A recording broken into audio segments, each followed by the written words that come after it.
dibeer ñaar fukki fan si diggi tabaski atum ju nekk ñeenti téeméer ak ñeent fukk ak benn sa gàddaay ga mbokk yi dal leen ak jàmm si xibaar yi njooloor gi li ci gën a fës bokk na ci nattub tolluwaayu mbasum coronavirus si réewum Sénégal ginnaaw xayma bis bi nga xamante ni bi docteur Mamadou Ndiaye moo ko def mu ne lu tolloog téeméer ak ñaar fukk ak benn way tawat yees am nañ ci réew mi juróom benn fukk ak juróom yu ñu fàcc ba ñu weer ñetti doomi aadama yu faatu yees yóbbu limub ñi faatu si téeméer ak ñeent fukk ak juróom-ñett loolee mooy xayma bis bi jamono jooje nag waa Sédhiou ñoom ñu ngay xeex ak li nga xam ne moo di jàngoro yi si biiru lu tollook juróom-ñaar fukk ak juróom-ñaari millions suñuy koppar la ñu dugal ci boobu les raisons ngir ñu xeex ak jàngoro jooju di si biiru ndax xam nañ ne jamono ji ñu nekk jamonoom la te bu tombanteek mbasum coronavirus nar naa métti si askan wa waral gouverneur ba di woo ñi nga xamante ni bi ñoo di ñooy taxawoo mbir ma ñu gën a xar seen tànk du wéy si xeex ak li nga xam ne moo di si biiru ki nga xam ne moo jiite union des magistrats du Sénégal di Souleymane Téliko ma nekkoon ganuk Mamadou Ibra Kane si JDD moom nag tontu na bu baax a baax Thierno Alassane Sall mi nga xamante ni bi yëkkati woon na ay kàddu ne magistrat yi wala bon attekat yi duñu mën a yëy yàbbi si mbirum suuf mi nga xam ne moo nekk si réew mi ndaxte ñoom da am loo xamante ni bi moom lañ leen fàkkal foofee sa littoral ba te mooy li nga xamante ni bi seetlu na ko loole nag toftal na ci wax si mbirum yoon ak yoonal atteb Karim Wade Khalifa Ababacar Sall ba si Hissène Habré loolu yëpp dinañ ko yaatal si biir xibaar yi dinañu wax si wàllum tàggat yaram ak Teungueth FC mi nga xamante ni bi moom ginnaaw ndogal bi nga xam ne fédération bi yor wàllum football ci réewum Sénégal jël na ko ne atum ren nag ak mbasum coronavirus bi duñu jox kenn mu nekk ki nga xam ne mooy champion bu Sénégal donte ñoom waa Teungueth FC ñoo jiitu ci boobu les championnat waaye ñoom ci boppam nag la ñu tànn ñu bokk ci ñi nga xam ne ñooy teewal réewum Sénégal ci Ligue des champions yi ci diwaanu Afrique ñoom nee nañu loolee xel jàpp ko faaw ñu jox leen seen raaye fii ci réew mi ba pare ñu mën a dem sa biti réew ngir teewal fa réewum Sénégal lii mooy li nga xamante ni bii moo gën a fës ci xibaar yi ci njolloor gi yaatal gi nes gis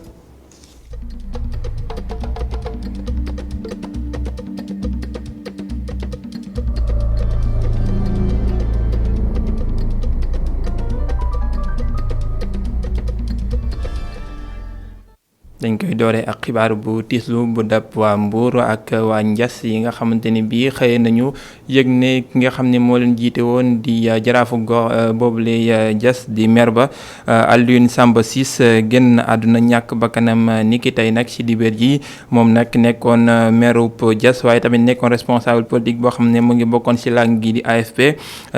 nekkoon koo xamante ni bii ci jamono yi mbasum coronavirus bi nag moom ci boppam nee na bàyyi woon na li nga xam ne moo di li ñu koy fay weeru jot ngir dugal ko ci xeexu mbasum coronavirus ci samay kàddu groupe média di ko jaal ay mbokkam ak ay jegeñaaleem ci langue politique keneen koo xamante ne bii faatu woon na ci ajuma ji di ku ñu ràññee woon lool ci dem ak dikk fii ci réewum Sénégal di El Hadji Ndiaga Ndiaye turam woowee sax takkook Ndiaga Ndiaye yi nga xam ne ñooy dem ak dikk fii ci réewum Sénégal mu amoon ci ab lim bu takku nekkoon koo xam ne jàmbaar la woon lool génn àdduna ci ajuma ji ci at yi juróom-ñett fukk ak juróom-ñeent ñuy delloo tamit di ko jaal ay mbokkam waaye jébbal nañ ko boromam ni ki démb foofu ci diwaanu Daaru Muxti gi nga xam ne fa la fekk baax ni ki démb it lañ ko waajal fii ci diwaanu Pikine bañ koy waajal ñi nga xamante ni bi ñoo di ay jegeñaalam yépp nag àdduna ñu genn kàddu koo xamante ni bi jàmbaar la woon lool ci dem géeg dikki te it def na ci ay jéego yu yaatu mbërgu bajaan ci la bokk dañuy teewlu ay kàddoom ci micro bu daal njaaj moo nekkoon sama patron ma di ko raxasal otoom ca Mbàkke Bawol mu yore benn 504 di daw Dakar Mbàkke ma nekk apprenti bu ñëwee man maay raxas oto bi te boobu léegi li ñu ci xam ci moom mooy nit koo xam ne defal na transport lépp defal na Sénégal lépp defal na àddina bi lépp mu nekk bàyyi transporteur yëpp nag ñu fi nekk ci Sénégal léegi ndax ci transport bari na ñoo xam ne dañuy fekk transport mais moom dafa judd ci commencé ci transport ba agsi fi mu agsi tey ñun ñëpp ay doomam lañu léegi ñun ñëpp ay doomam lañu te li may mën a wax mooy turu Ndiaga Ndiaye moom dañ ko bind ci lettre d'or bi nga xam ne moom la ñuy bind ci Sénégal ak Afrique yëpp incha allah. delloo ko jàll ay mbokkam ak réewum Sénégal yëpp moom El Hadji Ndiaga Ndiaye wax ci tolluwaayu mbasum coronavirus ci réewum Sénégal ginnaaw xayma bis bi nga xam ne docteur El Hadji Mamadou Ndiaye mi yor wàllum fegu gi fii ci réewum Sénégal moo ko def bis ni ki tey ginnaaw ay test yoo xam ne def nañu ko ñu toll ci junni ak téeméer ak juróom-ñett lu tolloog téeméer ak ñaar fukk ak benn ñoo di way tawat yees yi nga xam ne seetlu nañ leen fii ci réewum Sénégal faj nañ ñu toll ci juróom benn fukk ak juróom benn weer waaye yeneen ñetti doomi aadama génn nañu àdduna buñ sukkandikoo ci xayma bés bi ci junni ak téeméer ak juróom-ñetti test yi ñu def téeméer ak ñaar fukk ak benn ñoo ci positif juróom-ñeent ak fukk ak juróom-benn cas ñoo ci contact mooy ñi jaxasoo woon ak ñi yore doomu jàngoro yi. am nañ ci benn cas importé mi nga xam ne mu ngi duggee ci aéroport international Blaise Diagne bu Diass. am nañ ci ñaar fukk ak ñeent cas communautaire mooy maanaam ñi nga xam ne fi ñu jëlee doomu jàngoro ji dañ koo xamuñ fi ñu ko jëlee. ci ñooñu nag Thiès am na ci juróom, Mbour am ci ñaar, Saint-Louis am ñaar, Plateau am ñaar, Mariste am na ci ñaar, Pikine am na ci ñaar, Guédiawaye am na ci ñaar, Diamaguène am na benn, Liberté 6 am na benn, Ouakam am na benn, Yoff am na benn, Kër Massar am na benn, Mbao am na benn, Bignona am na benn. juróom benn fukk ak juróom si ñu entré woon wér nañu te bu ci yàlla àndee dinañ génn tey incha allah. fanweer ak ñaar ñu ngi ci réanimation, ñett ñàkk nañu seeni bakkan ci bésu démb gaaw fukki fan ak ñaar ak benn ci weeru juillet bi ñu nekk, ñeneen ñi des nag ñu ngi am tan. ci bésu tey dalee ko ci kaa bu njëkk bi mbas mi duggee Sénégal jot nañu wàññi juróom-ñetti junni ak téeméer ak fanweer ak juróomi kaa, juróom-ñetti junni ak téeméer ak fanweer ak juróom-ñetti kaa, juróomi junni ak ñeent téeméer ak ñeent fukk ak juróom-benn wér nañ si, téeméer ak ñeent fukk ak juróom-ñett ñàkk nañu seen bakkan, mu des ñaari junni ak juróomi téeméer ak ñeent fukk. Ministère de la santé. wàllum wér-gu-yaram ba léegi ñu wax ci jàngoro ji di sibiru jamono ji ñu nekk loo xamante ni bi moom lañ ko doon seetlu ci réewum Sénégal waral foofu ci diwaanu Sédhiou ñi nga xam ne ñoo di kilifa ya taxaw bu baax a baax ngir fegu ci googule jàngoro ndaxte nee nañu bu tombeek mbasum coronavirus rek mën naa indi jéeya waral ñu toll ci juróom-ñaar fukk ak juróom-ñaari millions ñu def ko ci xeex boobule jàngoro di sibiru ki nga xam ne moo di gouverneur bu Sédhiou di Pape Demba Diallo mu ngay woo ñi nga xam ne ñoo di kilifa xeex ak jàngoro joojee di sibiru ñu gën a xar seen tànk tubéy ci wàllu woowee loole nag fekk woon na jamono ji nga xamante ne bi ñu ngay doxal plan bi nga xamante ne bi moom la ñuy xeexee ci diwaan ba li nga xam ne moo di sibiru moo ñu ko nettali moom ma fa teewoon te teewal ñu ci diwaanu Sédhiou Ousmane Demba.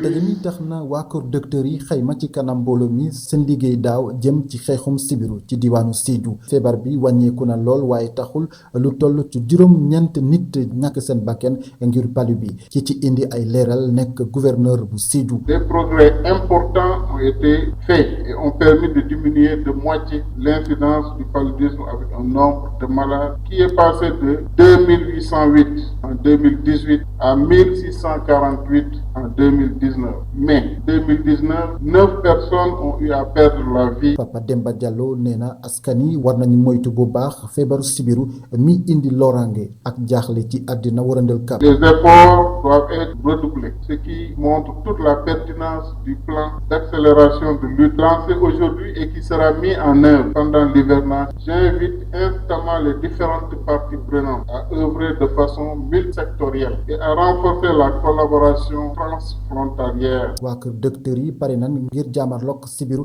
waaye lu ñu bëggoon mooy ñu continuer di joxe garab ci programme mi nga xam ne ñu gën ko ràññee chimioprévention mi tax feebar bi wàññeeku ginnaaw coppite am na ren Amadou Yeri Camara mi jiite région médicale di ñaax ñëpp dugal seen yoxo ngir xeex sibiru. Notre plan d'accélération doit être mené avec plus de vigueur encore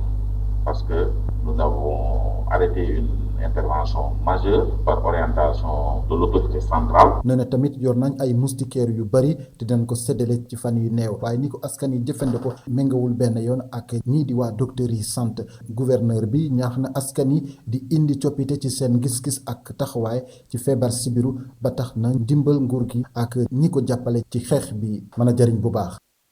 ngir xeex tamit li nga xamante ni bii moo di ñàkkub deret yi nga xam ne moom la ñu nemmeeku ci banque de sang yi nekk ci réewum Sénégal askanu Fann Point E jàpp Amitié ñoom dañoo xëye woon bëccëg boo xam ne dañ ciy def mayeb deret jubluwaay gi ñu amoon nag moo di am lu tolloog 300 mbuusi deret yoo xam ne dinañ ko yóbbu foofee ngir mën a sauver ay doomi aadama bakkan yoo xamante ni bii soxla nañu ko fekke woon na ndaje lañ ko doon amalee Adama Sarr ak Augustin Mandang. mu nekk ab geste bu yomb rek ngir sauver ay bakkan ci jamono ji nga xamee ne nag ñu ngi dund mbasum coronavirus askan wi yeewoo ci Fann Point E Amitié daal di nañu nag booloo ngir ñëw dimbale centre de transfusion sanguine. parce que dañuy gis ne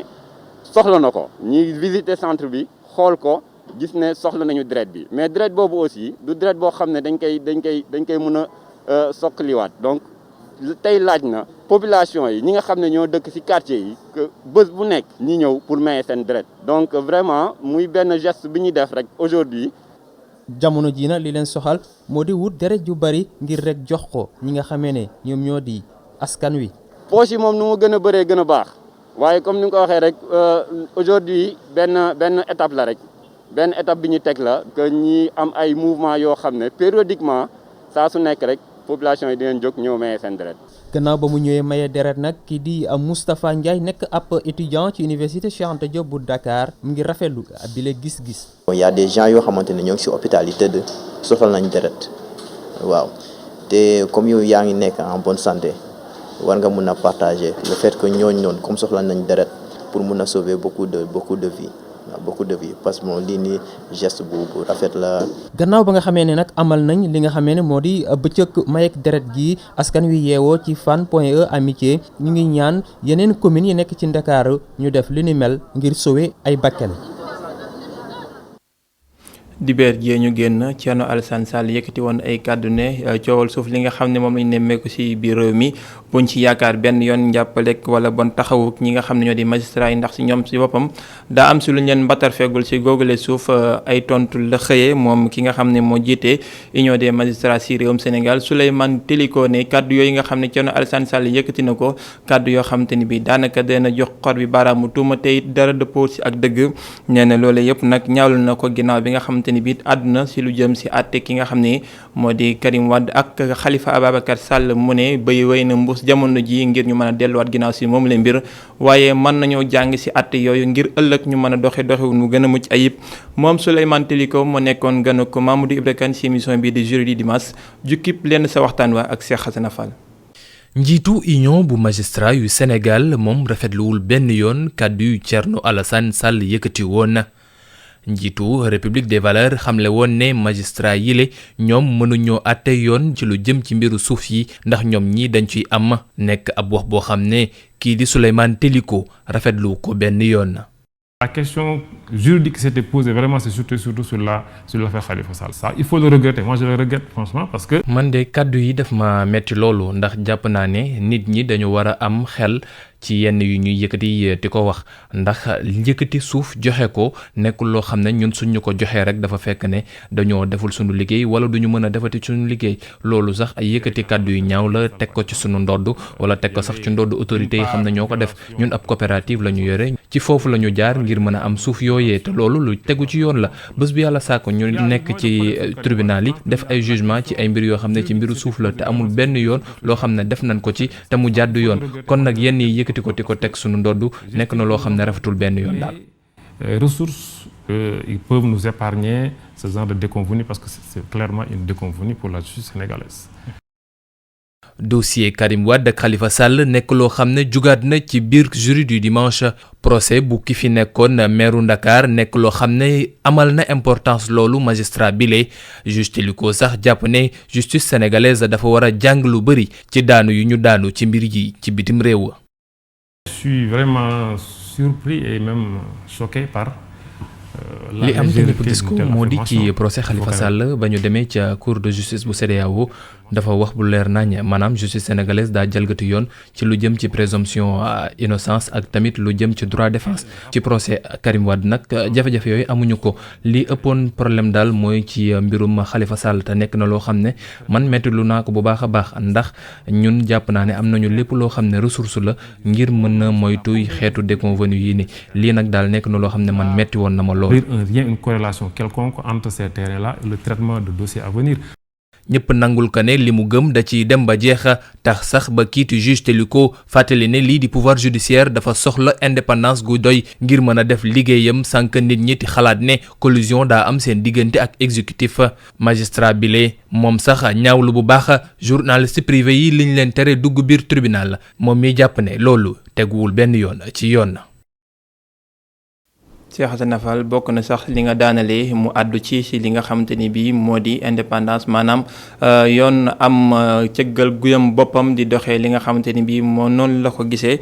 muy conseil supérieur de la magistrature muy kër gu mag gi nga xam ne fa la ñu aju ñoom àttekat ya ñu ne bëggatuñu mu aju fa nga xamante ni bii moo di ci gouvernement ga maanaam exécutif bi di doxal li nga xam ne moo jëm si loolee. àdduna ba léegi si àtteeb ki nga xam ne moo di Hissène Habré nee na àtteem nag lépp jaar na yoon amul leen loo xam ne jalgati gën nañ ko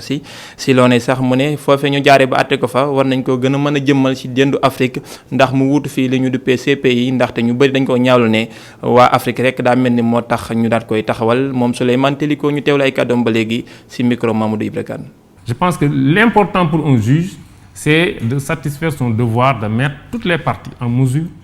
juge bu nekk li nga war a def mooy sooy def sa procès nga xool ba nit ñi lépp loo xam ne war nañ ko wax ñu wax ko loolu moo lay jàppale ba nga am lu leer balaa ngaa joxe sa décision te yaakaar naa ci procès Habré loolu am na ñoom lépp loo xam ne soxla woon nañ ko jox nañ leen ko liiti seeni wax déglu nañ ko lépp loo xam ne waroon nañ leen ko mën a defal tamit defal nañ leen ko waaye nag lenn am na faw ñu xool nu ñuy def ba gën a dooleel suñu cour yi ndax ci procès Hissène Habré bi juróomi nit yeneen la ñu woowoon waaye ñiiti waa Tchad ñoom dañoo bañoon jox ñooñee loolu nag nekk na loo xam ne tegul ci yoon waaye leneen lu ñu war a def mooy su fekkee ne fii Afrique dañoo bëgg am suñu kuuru bopp nañu xool nu ñuy def ba ñu gën a mën a taxawu jàppante suñu biir ndax yenn saa yi da ngay dégg ay yenn réew yoo xam ne dañuy wax ne ñoom amuñu compétence ngir mën a juger yenn yi su fekkee ne loolu dafa am nag mënuñoo bàyyi victime yi noonu ñu toog rek duñu mën a am leen lu ñu def lépp loo xam ne daal war nañ ko def mooy am ñaar yi la benn bi mu nekk benn cour boo xam ne pour Afrique la beneen bi mu nekk CPI comme ça nit ki mën a xool fu muy tànn.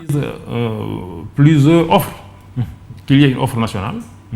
une offre internationale. jëwriñ ji yor wàllum koom naal ak lëkkaloo di économie plan ak coopération ci nasaraan mu ngi woon foofee sa diwaanu Ndar ngir xayma ci lu jëm ci tolluwaay doxalinu li nga xam ne moom la ñu mën a gën a yaatalee luy gën a bijji koom ñi nga xam ne ñoo fay nekk waaye tamit gën a jàppale bu baax a baax askan wa ci li nga xamante ni bii mooy jëm ci koppar ak koom ak naal gi nga xam ne moom la ñuy bëgg saa su nekk ndaxte loolee kat natal nañ ko lu tolloog ñett téeméeri tam ñaret di ay milliards suñuy koppar fekk woon na wërgam doon wër foofee sa diwaanu Ndar Momar Alice Niang ak Ali Thiam. ngir saafara jafe-jafe yi nga xamante ni mbasub coronavirus bi indi na ko ci koomub réew mi état bu Sénégal taxawal programme bi ñu dippee programme de résilience économique et sociale ngir nag mën ko wisaare bu baax a baax ci entreprise yi nekk ci diwaanu Ndar moo waral teewaayu ministre bi yore wàllum koom bi ci dëkk bi. gis nañ entreprise yu bëri comme ni ma ko waxee woon démb rek entreprise yoo xam ne ñu ngi ci production agricole wala ñu ngi ci transformation agricole surtout ci ceeb di béy ceeb wala di transformer riz ceeb padi defar ko ceeb di ko jaay am na si ñoo xam ne jot nañu ndimbalu état bi te ñoom kontaan nañ ci te ñun tam encouragé naa leen ñu xalaat lépp li nga xam ne moo jëm ci investissement pour relance de l'économie am na ci koo xam ne ci entreprise yooyu am na projet pour cultiver 700 hectares recruter ay lu mot juróom-ñetti téeméeri nit incha allah fas yéeneen jàppal leen ci. ngir it ñoŋal koom gi fexe nag ba mu taxawaat bu baax a baax moo waral it état bi di xalaat ci beneen programme. waxtaan nañ tam lu jëm ci relance mooy investissement relance par la consommation relance tam foog nga def ay réformes lépp loo xam ne ay gàllankoor la wala day gêner entreprise yi nga pousse ko nële ndax entreprise yi mun a investir. mun a développer wu mun a créer emploi wala maintenir emploi yi nga xam ne amoon nañ ko loolu moo nekkoon waxtaanu tey bi ak aussi relance consommation aussi président yebal nañu terminer programme de relance de l'économie nationale fii ak weer bi di dee incha allah dinañ ko def après am conseil présidentiel pour valider mbir mi. ci budget bu ñu xayma ci ñaar téeméeri milliards jamono yi tembe fukk ak ñaari milliards dong la ñu jot a séddale jox ko ay entreprise ci biir réew mi. Momar Alice Niang kuréel gi ëmb fippukat ya wala bon ñi nga xam ne ñoo di jéngukat ya foofee sa Grand Moulin de Dakar ñoom dañoo mere ba futtu ñi nga xamante ni bii ñoo jiitee googule kër si ndaje li nga xam ne amaloon nañ ko nag ñoom ñu ngay ñaalu baax a baax doxalin dëpp ñi nga xam ne ñoo di kilifa ya moo xam ki nga xam ne mooy directeur adjoint ba di Franck Bavard ak ki nga xamante ni bii mooy DRH ba di Pape Abdoulaye Jigal ñoom nee nañu dañoo dàq lu tollook juróomi liggéeykat foofee nag si dàqin woo xam ne jaarul yoon si jamono ji nga xam ne ñu ngi nekk si mbasum coronavirus te neen du ñu dellu ginnaaw si xeex boobu nga xam ne sumb nañ ko fekk ñi nga xam te ne bi ñoo di seen naataango yooyee ñu dàq delloowuñ leen si seen yoon fekke woon na ndaje lañ doon defee mbir moomee Abdourahmane Li. benn groupe WhatsApp jur na coow ca Grand Moulin de Dakar muy li nga xamante ni moo waral ñu dàqoon fa lu toll si ñaar fukk ak ñetti liggéeykat foofee bu ñu sukkandikoo si Lamine Fall muy dàq bu am si juróomi fan si weeru juin gi ñu génn nga xamante ni dañoo fekk ci digg mbas gi muy doxalin bu àndut ak diglewu njiitu réew mi. licenciement bi waxul mu def li mu wax mooy liggéeykat yi dañu dugg ci benn groupe WhatsApp boo xam ne délégué yi ñoo ko créé groupe WhatsApp bi ñu wax ci seen xalaat ci situation kër gi ci ñoom seeni problème muy seeni revendication mu dàq leen. li tax ñu dàq leen daanaka inspection du travail da ko rejeté moom it àndu ci benn yoon. loolee waral délégué yu ci mel ni Seynabou Niang ñu jëlaat leen wante juróom yeneen i liggéeykat moom ba tey nii dugaatuñu ci bërëbu liggéeykaay boobu. maintenant les autres nga xamante ni soxlawuñu autorisation de l'inspection du travail ñu licencier leen te ñun ñëpp ñoo bokk luñ ñuy tuumaal ñu bokk benn mbir bu ñuy tuumaal ñu ne la kii mënoo ko dàq ndax mbir mi mu ngi koy tuumaal nekkul lu war a tax nga dàq ko mais kii malgré ça da nga persister insister ni ñii duma leen jëlaat dama leen di continuer dàq. intersyndical Grand Moulin de Dakar nar ñu deltu ginnaaw ci seen xeex bi ñi ci bokk ànduñu benn yoon ak lu ñu wax ni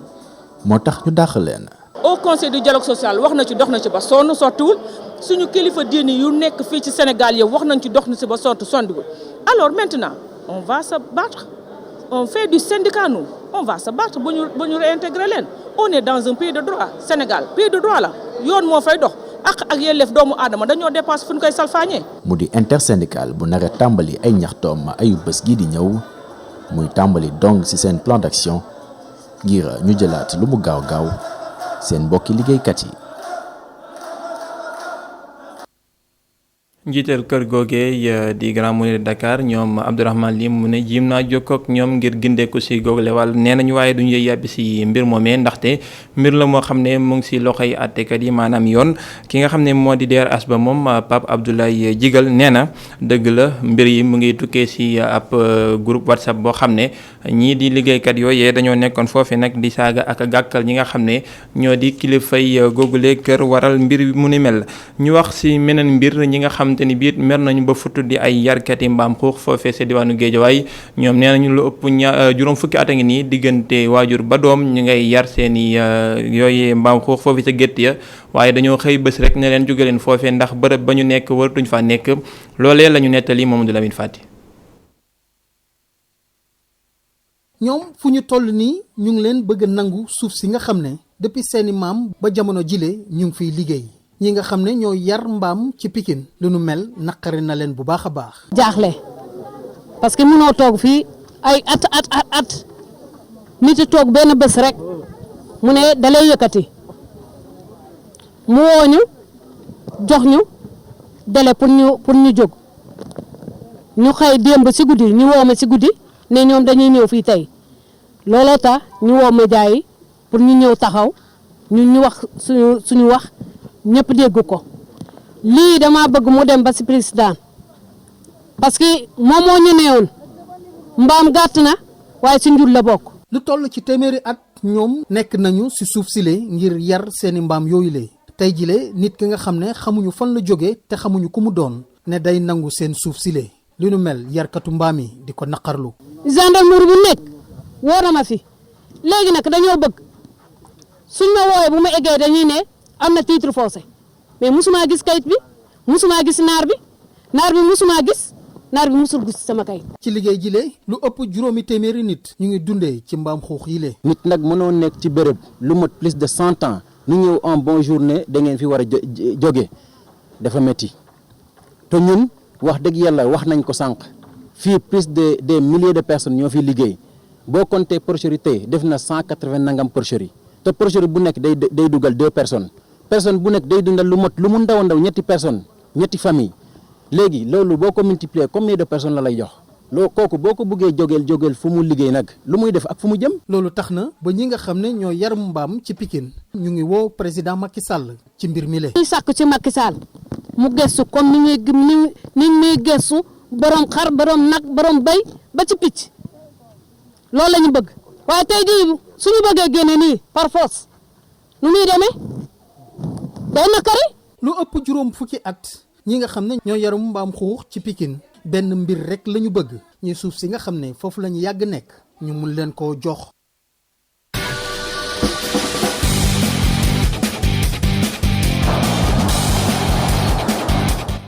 bàkk ba junj na ko tàggat yaram la ñuy waxtaanee ak mbirub Tëngéej FC ñi nga xamante ni bi njiit la di président Babacar Ndiaye dafa mer ba futtu ginnaaw ndaje li nga xam ne amal nañ ko taskatu xibaar yi foofu sa stade Ngalandou Diouf bu Tëngéej moom nag nee na jamono ji nga xamante ni bi comité exécutif bu fédération sénégalaise de football bi nga xam ne jël nañu ndogal dakkal championnat bi te it nee na du ñu jox kenn benn raaya boo xam ne mooy wane ne moom moo jël boobu le championnat te ñu ne ñoom si boppam ñoo jiitu woon lu baree bari sax si boobule jongante ñu ne dafa dëppwul ak xel wala bon xel mënu koo jàpp ñu ne ñoom si boppam ñooy teewal réewum Sénégal foofee sa Ligue des champions si diwaanu Afrique te ñi nga xamante ni bi ñoom lañ fay teewandoon yëpp ñoom ñooy nekk ñi nga xam ne ñoo yor raay seenam réew te ñoom ñuy dem teewal réew mi te yoruñu benn raaya àdduna ba léegi nag si waajtaay woowee ne bu ñuy dem si mbasum coronavirus bi nag faaw ñu jël ay jumtuwaay yoo xam ne dinañu aar seeni joueurs yooyu nga xam ne ñoo war a dem foofee sa diwaanu biti réew président Babacar Ndiaye ñu teewlu ay kàddoom ci micro Babacar Seck. li ñuy laaj mooy nit ki boo ko nee demal nga représenté ma yor raaya bi nga dem Ligue des champions da ngay dem foo xam ne ñi fay daje ñoo gagné seen raaya réew mais yow mii di dem pour Sénégal yor suñu drapeau di nga dem waaye du ma la jox raaya bi donc li ñuy laaj rek mooy nga jox ñu raaya bi te nga accompagner suñuy rakk yi parce que localement nee nañ Sénégal mënuñu contrôler public bi contrôler journalistes yi def testu ñëpp donc football bi nañ ko arrêté donc protocole boobu buñ ko mënul respecter mooy kit sanitaire bi localement ñun nag bu ñuy dem international day gën a métti ndaxte aéroport du Diass rek pour dugg fa léegi mënoo ñëw rek gunge sa mbokk dugg nii donc ñun nag ñu jël lu toll ni équipe presque 35-40 personnes suñuy mag ak suñuy rakk ñu leen di yóbbu dañ leen di protéger parce que représenté tuñu Tëngéej Sénégal la ñuy représenté instant bi waxtaan lu ne xaj na ci ndaxte jëloon nañ fi décision ne dañuy def play off play down dañuy def 6 matchs ku gagné raw gàddu nga jël ko ñu pare ci loolu biñ koy def matul sax ñaari weer changé waat nañ décision dara terewul ñu toog waxtaan ñun ñëpp ndaxte fi réew mi toll ak fi mbas mi toll soxlawuñu coow mbooloo la ñu soxla xool yi baax Coupe d'Afrique mën fi dugg lépp mën fee dugg donc tollooguñu ci situation boo xam ne dañu naan boo ma joxul dinaa dem ak dinaa dem ndaxte actuellement même donc bu ñu jarul ñu yàkkamti fii dara jarul fii luy décision bu fi jaral bu urgent bu jamp ndaxte boo xoolee li ñu rawee ñaareel bi sax rawee ko ndadde bi donc waxuñu ne ñoo fi mën ñoo fi lu ne ñoo mën mais xale yi dañoo liggéey. ndogal loolee fédération bu Sénégal jël dakkal championnat bi te du jox kenn li nga xam ne te moo di raaya laal na Ligue 2 bi ndax ki nga xam ne moo jiitu woon ci Ligue 2 bi di Linguère sa diwaanu Tëngéej sa diwaanu Ndar Géej ñoom ne ñoo mere ba futtu ñi nga xam ne ñoo ni waaye fédération ndax nee nañu boobu lee dogal day tax ñoom ñu des foofee sa Ligue 2 te waroon nañoo mën a yéeg dem Ligue 1 doon loo xam ne nag ñu ne dañ ko bàyyee noonu faaw ñu topp mbiri ci yoon ba mu gën a dellu ginnaaw ci googale dogal ñu dem ba diwaanu Ndar Géej fekk fa Momar Alice Niang.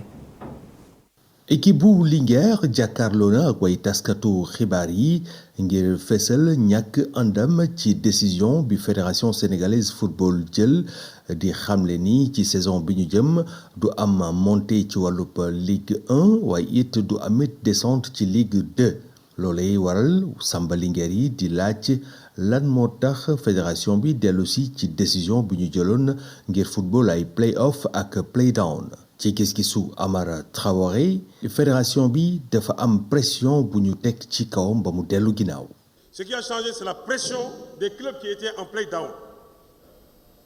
fi mu toll nii lu ñu seetlu mooy ñi nekkoon ndaare ña naroon wàcce ñooñu lay nekk ti jàppale fi mu toll nii ndax soo seetloo bu baax li waa fédération def mooy ñi nekkoon ci suuf ñu xool nu ñu leen dimbalee nu ñu leen joxee ab prime xool nu ñu leen di jàppalee ba ñoom ñu mujj des ci kaw dafa mel ne ñooñu la ñu teg ci kaw ñi xam ne ñoom ñoo doon xare ñoom ñoo doon ñafe ñoom ñoo nekkoon ca kaw doon def lu baax loolu nag dafa nekk loo xam ne baaxul ndax suñ ko seetloo bu seet dafa mel ne léegi lii xam ne mooy effort lii xam ne mooy ñaq pour jëriñu amatul njëriñ ci football bi le. Qu'est-ce qu'on va apprendre aux jeunes? Il est où le goût de l'effort? njiitu Samba Linguère yi di xamle ni am na yeneen équipe yu nga xamante ni soobu nañ ci wetu Linguère ci xeex bi ñuy xeex waaye mi ngi xamle ni nag am na xeetu opposition bu nga xamante ni daal kenn xamul lu muy niru. On dirait que c'est li ñu gis lan lay ndurool dafa mel na léegi dafa am xeex ci diggante académie yi ak club traditionnel yi ndax li ñuy gis nii loolu rek lay ndurool de club traditionnel yi léegi ñoom ñooy jàmmarloo ak liiti académie yi. Ça donne un peu. équipe bu Linguère de Saint-Louis di xamle ni rek lépp lu nga xamante ni yoon may na ko fas yéene na ko jëfandikoo ngir nag xeex ba am ndam ci li nga xamante ni mooy bëgg-bëggam. foofee sa ndar la ñuy ndar keppe xibaar yi njolloor gi di sant bu baax a baax mbokk yi ci teewlu bi waaye xibaar yi day del siwaat beneen jataay 18h45 si kàllaamay wolof ma leen siy joxaat dig daje 19h45 kàllaamay nasaraan ñu koy booleeg émission Mamadou Ibra Kane ba di la total waaye xibaar day wéy ndi si www.emedia.sn ñu yendoog jàmm.